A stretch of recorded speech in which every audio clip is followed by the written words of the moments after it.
Okay, I think Hi. we're live. Hi, guys. We wanted to do a meet and greet today and just introduce ourselves. I know there's a lot of new pressure cooker. Yay, new cooks out there. Yeah. We love January. It's so fun to see people just kind of start their pressure cooking journeys. Right, so I'm Barbara. I'm Jen. And we are pressure cooking today. Yes. So I started pressure cooking about 10 years ago. That's crazy. I know, with the electric pressure cookers. My mom, when I was growing up, always used a pressure cooker. Sundays was often pot roast in the old-fashioned stovetop pressure jiggle and yeah, it was a little bit intimidating, but she loved it. She loved to cook that way. But I never learned to stovetop pressure cook. When the electrics came out, I bought a Cuisinart pressure cooker, and that was my first pressure cooker. And then when the Instant Pot came out, they sent me one. 2012? Oh, sorry. Yeah, and so ever since then, we've just been pressure cooking. Jen moved in with me while she was building a new house, and had a 9-month-old when we moved in, and yeah, and now he's 8. crazy. And so she learned all my tips then, and she's helped me write my cookbooks. And do you want to introduce yourself? I'm Jen. I am obviously Barbara's daughter. I am the reason she started her blog is I would call her up and like 10 o'clock at night asking for recipes, and so, You were away at college. No, I was married, Mom. No, well, when I started Barbara Bakes, you were away at college, and Didn't you start in 2008? yeah. I was married. Oh, she was. I was married. I'm old. No. Anyway, I have 2 sites, Barbara Bakes, which I talk about baking, and pressure cooking today, which we're going to talk about today. Yep. I have my laptop here off to the side, so if I'm looking away, it's because I can't read from here to that laptop. So we have this. I am looking for the link. So we're going to give away our cookbooks today. Yes! We've written 3 pressure cooker cookbooks. Do-do-do. And this one was my first one. And it's amazing. I still cook from it every week. And I'm not just saying that because she's my mom. It's quick and easy recipes that my family loves. And my husband and I cook out of it every week as well. In the first section, it's everything you need to know about pressure cooking and getting started. There's so much great information. Jen likes to say she was the troubleshooting section. It's true, because I don't know why, but so when I was younger, Mom got me a timer to clip onto my pants pocket because I would start cooking and then I would wander off while the cookies were in the oven. And so I tend to be a little bit absent-minded, but with Mom's help, I've gotten pretty good at cooking. So if I can do it, anybody can do it. So this one is breakfasts and soups, and there's a shortcut section, 30-minute meals, Sunday suppers, and desserts. But then I love desserts. Since I started with baking blog, You've always loved desserts. I have a pretty good sweet tooth, so I teamed up with Marcy Butters, and we did Instantly Sweet. It's all sweet recipes, so some for breakfast, but mostly just desserts. And for the record, we love Marcy. Marcy is great. Her site's Tidbits Marcy, and she's awesome. We recommend all her recipes in addition to ours. She's great. Yeah, and then this is our newest cookbook that Jen wrote mostly herself. I was pregnant while we were writing this book, and with an eye, you know, that I'm going to feed my baby these things. But I was in labor at the hospital making revisions to the book because the publisher needed them, and my baby came 2 weeks early. So it's baby food and toddler food cookbook. So she fed her brand new baby, well not 6 months old, right? Yes, yeah. And you started giving her. She's eaten every recipe in the baby food section, and we're starting in on the toddler food section. She's 14 months old now, and it's crazy. Yeah. It's gone fast. So we're giving away 2 sets of the cookbooks. So all 3 of them. 2 winners will get 3 cookbooks. Yeah. So in order to enter, you need to leave a comment with a question or something you love about pressure cooking, the way it's made life easier for you. And I just want to say with the baby food one, like, you could be like, well, I don't have a baby, but guess what? The reason I love this one so much is in the toddler food section, we have a lunch section. I hate lunch. Lunch is my enemy. I feel like we just have breakfast cleaned up and I'm just going to have to start cooking dinner and lunch is in the middle of it. And so this lunch is for toddlers. The whole concept is like you cook once and you can make 3 different meals out of it. So you cook your diced chicken and you can have, I don't know if you can see the picture, but these are 3 different meals you can make from it. So you've got chicken tacos, you've got chicken teriyaki bowls, and you've got chicken salad sandwiches. And so you cook once and then you reheat it the next day and the day after that, but it's completely different meals. So it's not like you're eating the same thing 3 times in a row, which I hate. So it makes it easier. So even if you don't have a baby in your life, there's use for this one. So right. So we wanted today to talk about pressure cooker accessories. Yes. And just to let you know, I have my laptop right here. So if you have questions, go ahead and type them in, and we will make sure to answer yours over the course of the live. It may take us a minute to finish up a thought, but we will get to you, I promise. And there's about a minute delay from the camera filming and the Facebook showing it to us on a laptop. Yes. So it's going to be a little bit of delay. All right. So a trivet, sometimes called a rack. Usually it comes with your pressure cooker. Yes. Sometimes it has handles. There's tall ones and short ones. The new Duo Crisp one is awesome because it can be either. It can be a tall one with handles, or you can flip the handles around and it just stands up right on it. I love Isn't it. that awesome?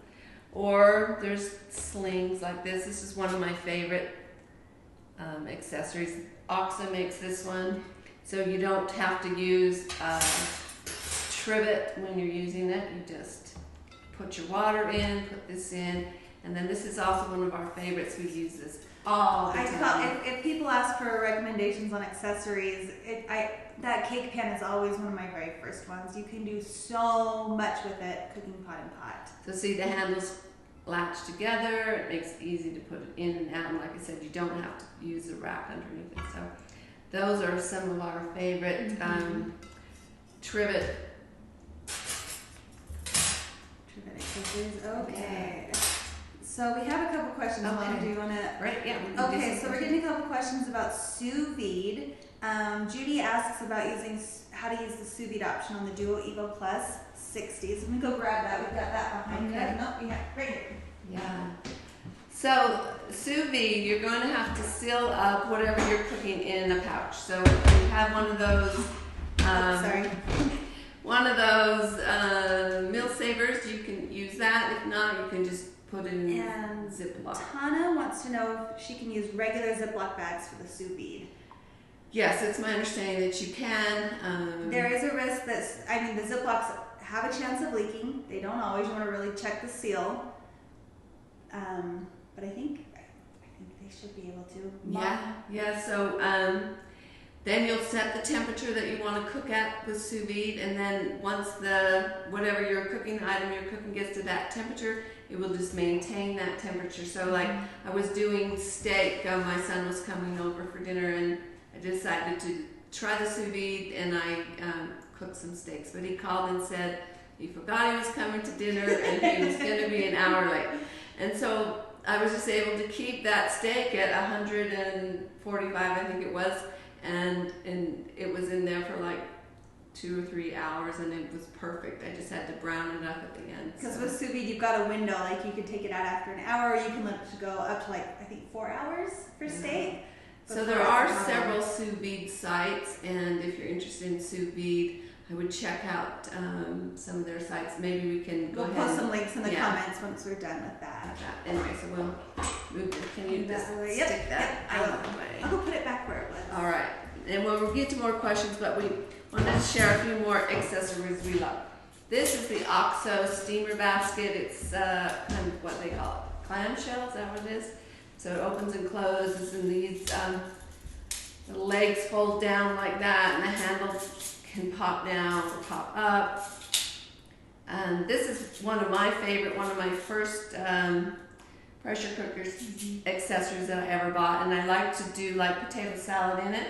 Yes. I'll put the potatoes on the bottom, nestle some eggs in top, and then just put that right down in the pan, and it works out great. It's the best way to cook potato salad. As pressure cooking has become more popular, a lot of companies have started making more accessories specifically for it. So OXO has a version. This one's an OXO steamer.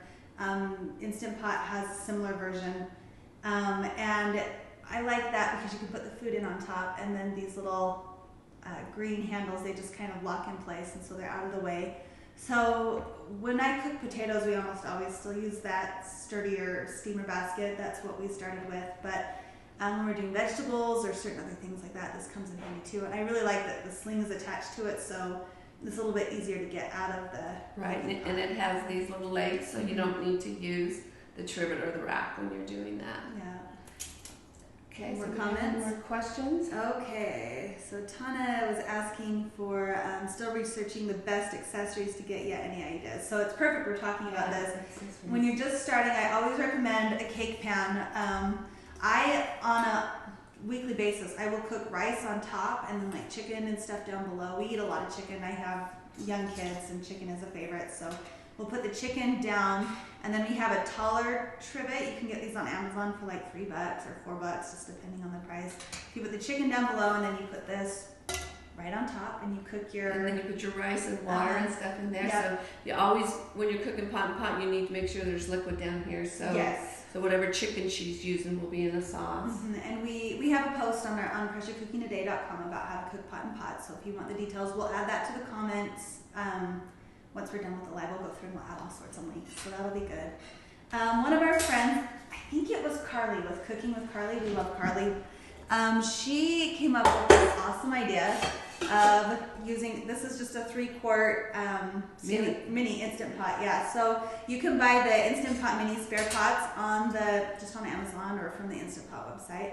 But if you take just the little tiny trivet that came with your Instant Pot, put the water in, and then it fits, the 3-quart pot fits just right inside the Instant Pot. And I love this for reheating soups.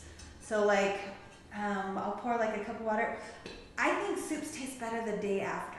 Like, I love to make them like the night before when all my kids are in bed, so the house is quiet and I don't have like screaming children and they don't always scream. But it always seems like at dinner time they turn into little monsters.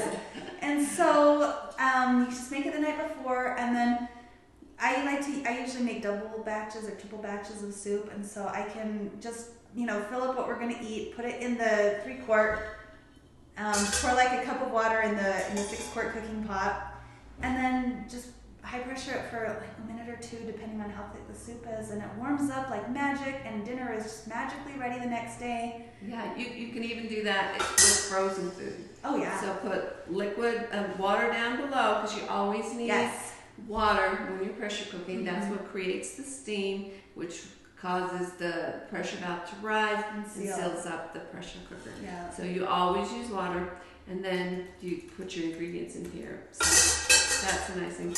Probably can just order the pan separately. Yeah, yes. If you don't already have a mini, we test a lot of the pressure cookers, and so we have a wide variety. Yeah, for like $15, you can order just the mini spare pot, and I think it's really useful cooking pot and pot. So Wendy's excited to use her pressure cooker. Let's see. She also, scroll a little buddy, you can do it. Vicki just gifted our 5th edition of our 5th you know what I mean? The cookbook? Yes. It makes an excellent gift, and if you know somebody who got a pressure cooker for Christmas. One of the things I love about this one is it's got a very extensive getting to know your pressure cooker. We have a great post about getting started, but people on the web don't want to read as much detail as people want out of a book. So the cookbook has a really big, like, getting to know your pressure cooker, how to walk through it. Here's how to get used to the terminology. Here's troubleshooting. Here's how you convert a recipe. All of that is in here. So if you're a little timid to get started, this book is really going to help you. So we love that. So Judy wants to know, if you're using a pot inside your pressure cooker, does it need to be specified, like does it need to be Instant Pot brand, or can you use any bakeware? Okay, so Instant Pot in their facts says that anything that is oven safe you can use. If you ask the Pyrex company or the Corning, I think they're the same company. No, they are, yeah. But anyway, any of those glass makers, they don't recommend it because I think they don't want to take on that risk. But Instant Pot actually has said that you can use oven-safe dishware in your pressure cooker. So that's the guide we go by. If you're concerned about that, then use metal. Yeah, This use pan what is you feel excellent. comfortable with. We've used Pyrex and Corningware inside our pressure cooker with no problem, but if that makes you nervous, don't do it. Like, there's lots of great metal out there. Metal actually cooks a little bit faster, so different size cake pans are awesome. This one's Fat Daddy-O's. It's a 7-inch by 3-inch, which fits the 6-quart perfectly. If you have an 8-quart, you can even go a little bit larger. Yeah, but when you put it in, let me get this baby out. When you put it in, you want to make sure that anything you use in there, you see how there's enough room in it so that steam can kind of, what way do I turn this way? Yeah, steam can kind of rise up all around that so it can really help seal the pressure. If it was a really tight fit and you're wedging it in there, it's not a good fit for using in a pressure cooker. And I know I've had some people concerned about the max fill line. So they have a max fill line on all the pots. And if your pot sticks up above max line like it does if you use the inner pot, that's okay, because you've got lots of room in here for pressure, you've got lots of room around the sides, so don't be concerned if your pan sticks up a little bit or the pot sticks up a little bit above the max. You don't ever want to fill it with liquid ingredients above the max line, but if a turkey bone is sticking up about that, it's fine as long as it doesn't interfere with the lid closing. Yes. And just keep in mind that max fill line is not law for everything. If you're cooking food like pastas or oats, anything that foams, you want to stick to that half line on there. Just because, I don't know if you remember, like cooking potatoes on the stove or cooking noodles on the stove and how the bubbles come up and they can boil over. Just because it's happening inside your pot, those bubbles are still forming. And so you just have to be careful about how much volume you have in there. It just needs that extra room. Yeah. Okay. So let's see here. Terry says she just got one for Christmas and she's scared.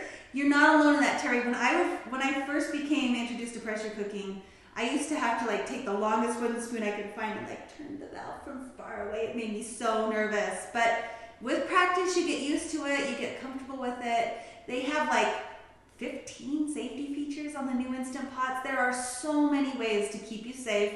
It's not something to worry about. And if you're concerned about it, just practice boiling water. Yeah. You know, the water test, we have a link to how to do it on our site. You basically put a little water in there, set it to timer, and then you can practice your natural release or your quick pressure release.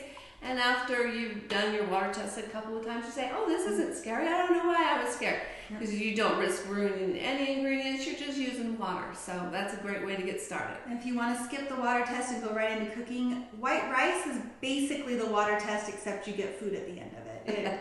It works pretty much the same. So I like that. Starla says, hi, hasn't seen us in a long time. Happy New Year, Starla. And let's see here. Judy cuts a large Silpat baking sheet into strips to use as a sling. I love that idea. We've been doing that in our kitchen for a while. We have a post about how to get a pan out of the pressure cooker and talks about foil slings that you can make yourself or cutting the Silpat that way or any of these new ones with handles. Are making more and more fun accessories. It's been so fun to see people get into it. We've loved it from the get-go, but it's fun to see it get big, all the fun stuff. Lad wants to know the best way of storing your lid when it's not in use, upside down or on the side. How do you do it? Yeah, I'll just grab one. Almost always store it upside down on top. See, Mom and I do things different. One of the things I love about this approach is that there's no right way to do a lot of things in pressure cooking. Everybody has different opinions, so you just need to figure out what works best for you. So I store it like that when I put them away. And you keep your ring on, don't you? I keep the ring on. So some people think that if you leave the ring on, it kind of lets it air out. Like if you cook like a really savory dish, like something with barbecue sauce or something with like, I don't know, a lot of spices, sometimes that silicone ring can take on the smell of whatever it is you cooked. And that's not like you didn't do something wrong. It's in order to be used with preparing food, it needs to be a food grade silicone. Silicone? I don't know. Anyways, because it's that food grade, it will absorb the smells. And that's just kind of, it doesn't matter on your brand. Did you just smell it? Yeah. It doesn't matter the brand, it's going to happen. So I prefer to keep them in like Ziploc bags. I just label the bag, this is our Instant Pot 3-quart dessert ring. I really like to have one for cheesecakes, one for desserts and breakfasts, and one for like savory smelly meals. So we segment that way. Mom is not as particular. Well, I just keep it right there with the pot in place. And so I'm just going to show you how you put the gasket back in. So you always have to have the gasket in place, and you just push it and walk it around in a circle to snap it down underneath that wire. So, and sometimes people will be like, air's coming out the sides. And for me, the most common reason air ever comes out the side of the pressure cooker is because I was going too quick and it didn't push it down all the way around. Yeah, so if you have it locked in place and then you see steam coming around this edge, you probably didn't have your gasket in place properly. Yeah. So Jerry also stores her lid upside down. Let's see. Oh, Judy asked if we need to use the metal thing that you put in place with it, or can you place the metal pan directly on the bottom? We always like to have a trivet just to keep it slightly off and away from that heating oil. And because you need the water underneath. Mm-hmm. Yep. Is it safe to use those cute little steam diverters like the Canon? Oh, I love those. Like, my kids are obsessed with like the dragon one, so it breathes like smoky fire out. Yeah, I haven't seen Instant Pot say no to that. They do not particularly like you to use a towel over the top. Yeah, a lot of times people will say just put a tea towel over the top, but Instant Pot has said no to that, although a lot of people do that successfully. But I haven't heard them say no to the steam diverters. My favorite one, can I just show you my favorite? So if you don't already have a pressure cooker, or if you're looking for a second pressure cooker, I am absolutely in love with the lid from the Evo Plus. It has this, let me show you up close. You see this little like steam diverter thing? When you release the steam, it like comes out, and then like the little water droplets just stay under this big plastic piece that just comes off. I love it. Oh, sorry. I love it so much. So with this one, I don't feel like you need a steam diverter in the same way. That's true. Show them the quick release. Of this one? Yeah. Okay, so look, it's got just this magic little button, like bent, and then you put it back in place and seals. It automatically seals it, so you don't have to remember every time. So most of the older versions, like the Duo, the regular Duo. Yeah. You just switched it to quick release the pressure. You switch it from sealing to venting. That one you just press the button. And when you close it, it automatically goes back to the seal position. Barbara loves the Evo Plus too. Yeah, the Evo Plus. It is cool. It's kind of I think it's only been out about 3-4 months. Yeah, it's pretty new, but it's I like it a lot. We have Bill with us. Hi, Bill. Bill's in our pressure cooker, electric pressure cooker. You've been chomping something good, Bill. His favorite, when he shares stuff, it's always chompable, and it makes me smile every time we get a comment. So did we ever officially say the steam diverters? I know lots of people who use them without issue. Yeah. So again, it's just what you feel comfortable with. Let's see. Did they ever give a reason as to why a towel over the steam valve is not recommended?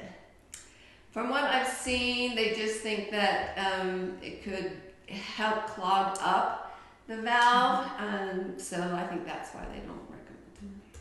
So I think we're caught up on questions. All right, let's talk about a couple more. Let us know. Accessories then, because I know you guys are going to want to make cheesecake, especially once you buy Instantly Sweet, because there's a lot of great cheesecake recipes on there. And there's a lot of great cheesecakes on my site. So you have two options for cheesecake pans. You have the springform pan that has the latch that opens and then makes that ring bigger, so it's easy to take off the outside ring.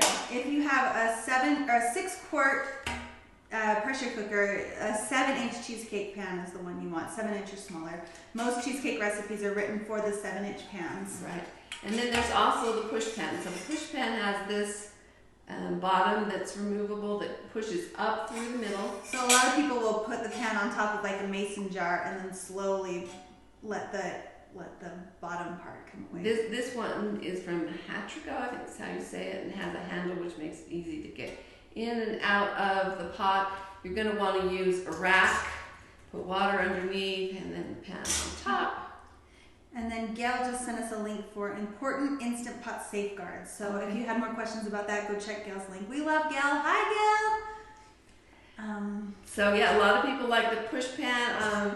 When they're getting the cheesecake out, you can put like a soup can underneath and then just push it down like that, which helps. I sort of prefer the springform pan because it just opens and. One question when people use the springform pans, do you see how it's got this little lip right here? Sometimes water, because in your pressure cooker steam comes up and then sometimes it can condense down a little bit, and so you might get a little bit of water around here, but because it's this little step, it stays out of your cheesecake really well, so you don't have to worry about that. We do have links to all our favorite accessories. There's a post and as well as an Amazon store that we have. And then another fun thing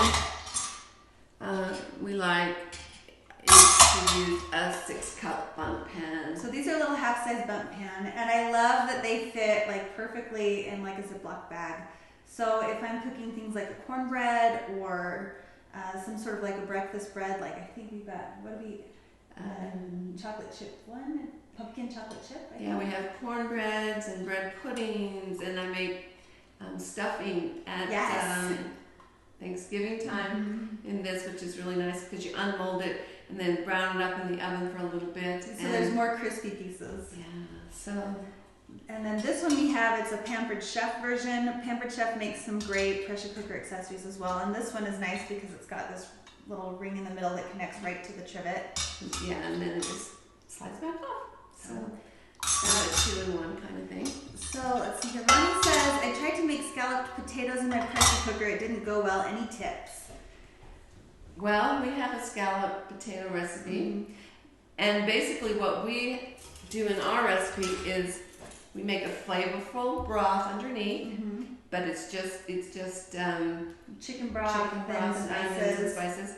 And then we use the steamer basket, so the broth underneath, cook the potatoes, then you take the potatoes out once they're pressure cooked. But while you're cooking the potatoes over the broth is what's creating the steam, and so it flavors the potatoes. Even though it's not down cooking in the broth, it still, they get the flavor from it. Right, and then you take the potatoes out, and then we put in sour cream with the broth, and thicken up the broth and the cheese, and then you add the potatoes back in. And stir softly so we don't have a problem with that ever burning. And sometimes you've got to make sure when you deglaze the pan, which I didn't know what this was, it's you pour the chicken broth in and then you stir so any browning that's on the bottom of the pan from when you're sauteing your onions comes off. Because if you leave a lot of browning stuck to the bottom of your pan, and don't scrape it off the bottom. All the browning bits, that's flavor, and you want that in your dish. But that's, if you already have something that's kind of stuck to the bottom of the pan as it continues to heat for, however long you're cooking at high pressure, there's a chance that can burn and you'll get the burn notice. So careful deglazing works really well. But yeah, we like to cook our potatoes up and out of the liquid. That way they keep their shape and they just stay together a little bit better. We really like that. For sure. So I hope that's enough. If you have follow-up questions, let us know. Again, there's about a minute lag, so we will. And also, you can cook pot and pot. If there's something like you wanted to cook your potatoes in the thick sauce, then you'd want to cook with water underneath and put a trivet on, and then cook them in the pan right there. Yeah. And that's one way that you can get away with a thicker sauce is cooking pot and pot. Yep, that's right. So Tricia wants to know, how full can you put the liquid? I like to make soups, but I worry about filling too full. Okay, so a soup, it doesn't have a lot of ingredients that foam. You can fill up to the two-thirds line. And I like on the Evo how the lines are more clear. We should just have them all around us, like our children. One of my favorite tips for making soup in a pressure cooker is that you can leave out a can or two of chicken broth until the end. So if you want to make like a triple batch of soup, but you still have like a can or two of chicken broth to add and you're already up to that 2/3 line, you can leave them out, and the chicken broth that you do have there and the ingredients that you do have there will still cook, and they'll get the flavor of the soup. And then after you're done pressure cooking, then you can release the pressure, take it off, add the rest of your chicken broth and give it a good stir. And you'll get all the flavor of a pressure cooked soup. You won't really be able to taste the difference, but pouring in a cold soup will help, or a cold broth will help it cool off a little faster so you can get on the table sooner. And it lets you make more. We love to make we have a chicken taco soup on the blog, and we make that all the time specifically for leftovers. So we'll take in cup portions because my boys aren't huge eaters, but if you're big eaters, put a cup and a half or 2 cups in there. And we put it in a freezer safe Ziploc, freeze them flat. We made the mistake when we were first married. We just put the bags right onto the freezer, and it was one of those wire freezers, and the soup's like bent around the wire. We had to take the whole shelf out and thought it was a hassle. So we put it on like a cookie sheet or something and just lay them flat over the top of each other. And yeah, and I know Marcy from Trivet, she shapes it to her pot. Mm-hmm. So if she knows she's going to reheat her soup in this pot or in the mini pot, she'll freeze it in that pot, and then when it's that shape, then she can just take it out. Yeah. And so if you're making dinners ahead of time, then put it in, a big shape. But again, because I hate lunches so much, I have as many frozen lunches on hand as I can get. So let's see here. Gail says it feels like she's talking in our kitchen with us. Oh, that's so awesome. nice. Yeah. I'm going to grab the crisp lid. Ooh, yeah. About that, yeah. Do you have or do I have it at my house? it. I've got the duo. I'm hogging all the Instant Pot lids right now. We have both the Instant Pot air fryer lid, which is just a regular attachment that just sits on any one. So it has a number of models it does and doesn't work with, but it's called the Instant Pot Air Crisp lid, and it works a lot like the Melty Crisp lid. I have that at my house, and I also have the Duo Crisp at my house because we've been doing lots of comparing and contrasting at my house right now.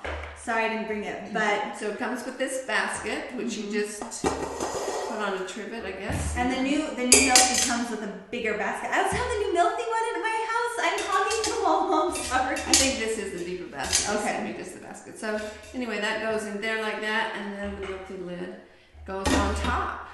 And you plug it in, and then it's got like you press play there, and it's awesome. I like that. So what would you use this for? I love to use it so I prefer the Melty when I want to brown the top of something and I want to see it. The Melty is kind of like this orange see-through glass. You can kind of see, hello.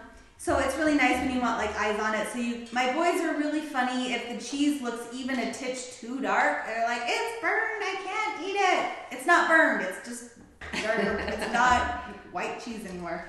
So anyways, so I like to use that for broiling, and then for the air frying, I really, really, really love the Duo Crisp.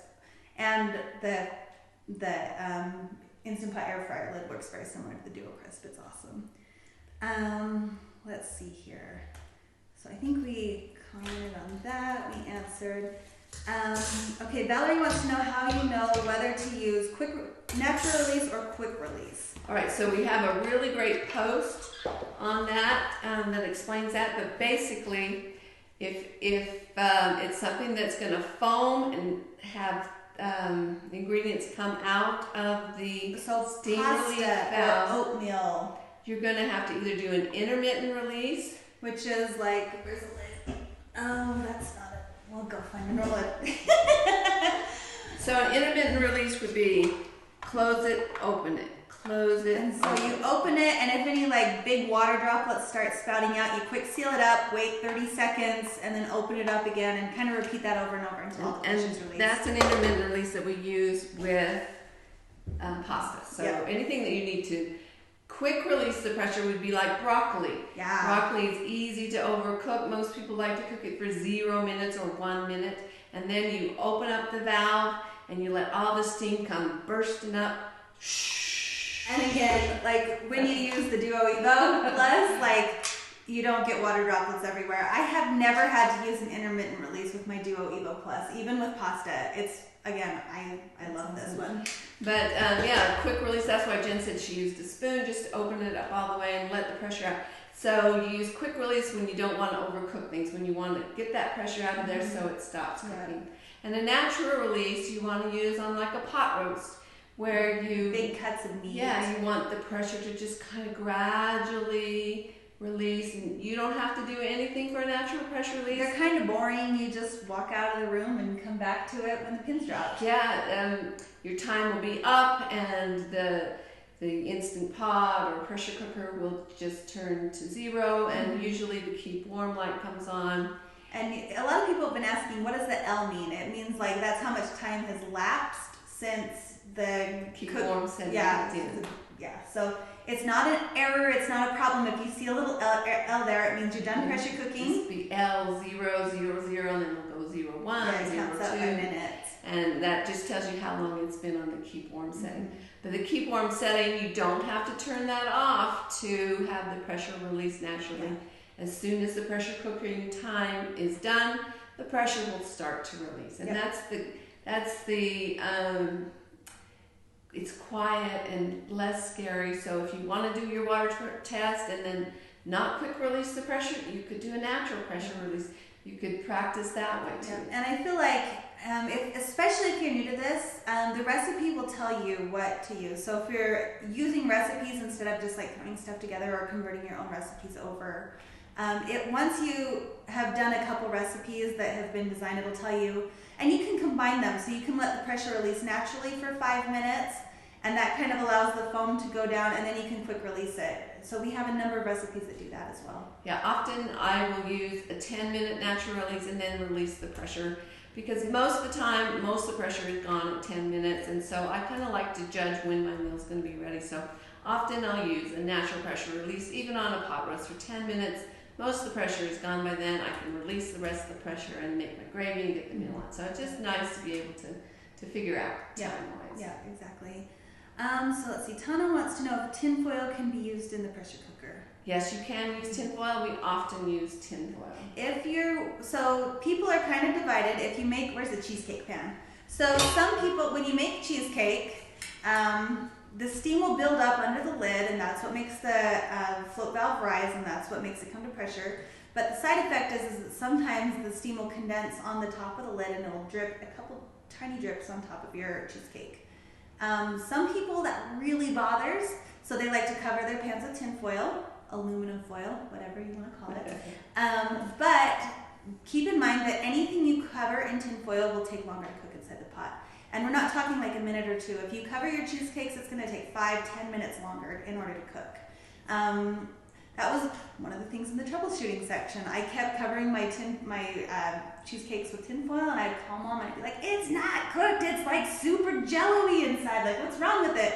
And she figured out it's because I was covering it. So if you don't cover it, when it comes out, I just like to use like a little corner of a paper towel and just kind of blot up the condensation on the edge of it. But and we did a Facebook Live last year about cooking cheesecake in the pressure cooker. So if you want us to link to that, we can as well, because we had lots of good tips on cheesecake. And some people use foil on purpose if they want to slow down the cook time so that they can combine, cook multiple things together. They'll actually like cover their potatoes in foil and cook it at the same time as the roast, just to help the potatoes cook a little bit slower. Right, exactly. So that's something you can do. Lan wants to know if that was a deep or shallow basket with the... that is the deep basket. That's the new deeper basket that comes with your crisp lid now. When you we'll post a side-by-side comparison because we have both. We'll post a link to that. Gail and Vicky love their crisp lids. Gail wants to know that Milky fits the 6-quart and the 8-quart pots. The new Joe Crisp air fryer lid does not. The air fryer lid they have out right now is only for 6-quart pots, and it's only for certain ones. It doesn't fit the Duo Evo Plus, it doesn't fit the Wi-Fi, and it doesn't fit the Max. So on the Instant Pot webpage, they've got a very big, bolded list of don't buy the air fryer lid if you only have these other pots. Whereas the Milky one is more, it fits. I don't know if it would work with the Evo Plus. We haven't tried it yet. Yeah, I think they don't recommend it. But like Jen said, she loves the crisp lid. When you're browning cheese or doing crisp toppings, but she thought the nod went to the Duo Crisp air fryer lid when she was actually using it as an air fryer. Again, because I hate lunch, what we keep Tyson frozen chicken nuggets, chicken fingers in the freezer, and it comes with a fryer basket that you can just lay your chicken nuggets on, and you just put the air fryer lid on, and they come out faster than they do in the oven and better than they do in the oven. I'm a huge fan of it for that. Sunny wanted to know if the cookbooks are Bella pressure cooker friendly. Yes, they are. We've designed all of our pressure cooker cookbooks to be able to be used in any brand of electric pressure cooker. Right. We never say use the meat button or use the stew button because we use a variety of pressure cookers in our kitchen. We use the Milty, and I have the Ninja Foodie that we use, and I've got the Pampered Chef pressure cooker, which works great. She's testing out the new wave one. Yeah, that works great too. The Bella we see a lot of people use. Emerald Lagasse. Yeah, he's got one with an air fryer too. Yep. So I mean, because we started this before Instant Pot was a thing. So our first pressure cooker was a Cuisinart.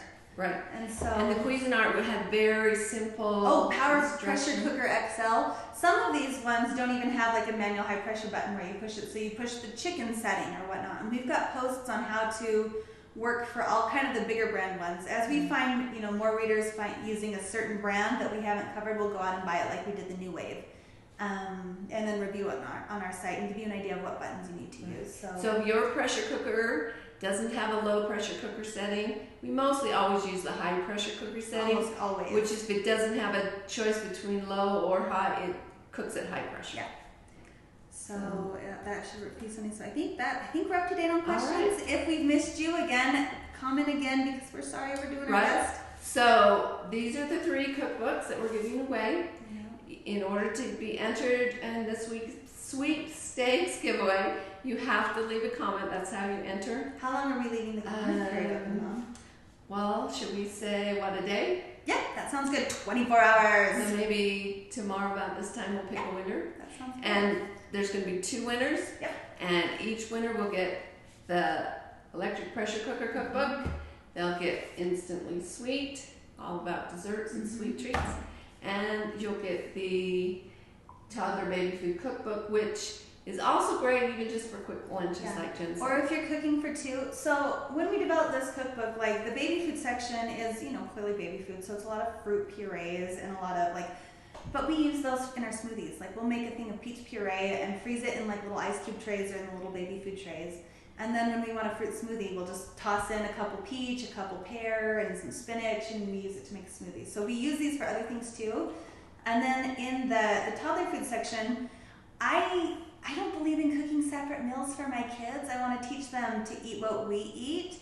So in the toddler food section, we've got breakfasts, lunches, and dinners that are sized for 4 servings, but they're kind of more like 2 adults and 2 kids servings, 2 young kids servings. And so if you're cooking for 2, honestly, I would double up the spices on some of these, and then it's a great way to cook for 2. And it has a lot of pot and pot cooking where you cook the rice at the same time and a lot of things like that. So in the cookbook itself, we talk about, kind of how we modified our family's favorite recipes to be more toddler friendly. So we made the soups a little bit thicker so that they would stick to those baby spoons, and but it's easily adapted to cook for 2. Yep, so it's awesome. So let's see, Kim says hers is still in the box. Kim, let's help you get out of the box. What do you need to know to get out of the box? We'd love to help. Yeah, got our Getting Started guide. Yeah, we'll leave you a comment for that when we're done. I have lots of videos on our Facebook page. Just leave us a comment and we'll get you started. Wendy said, I have no power, so I can't use my oven. I wish I had recipes to use my pressure cooker. We have so many recipes, Wendy. We'll leave you a list.